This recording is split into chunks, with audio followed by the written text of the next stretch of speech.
So this is what I want you, we're actually going to be intentional because we're going to do a couple of more movement exercises, okay? And I want you to actually focus on using your belly.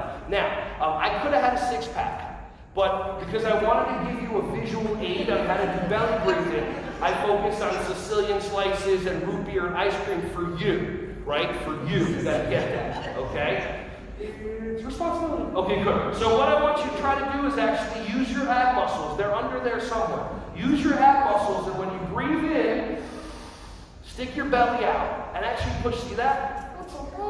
Okay, ready? And now breathe out, and actually use your stomach muscles to pull your stomach in like you do every time you walk by the mirror. Okay, good. So now, ready? Breathe in. Oh, sorry, too soon. Okay, good. Ready? And breathe in. Make your belly big.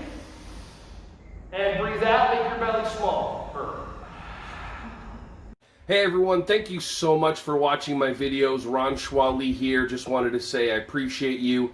Feel free to like, subscribe, and click on the bell if you want to see more videos coming your way to be alerted. Just thank you so much, and feel free to share this content with anybody who you think would find some value from this. Have an awesome, joyous, wonderful, breath-filled rest of your day.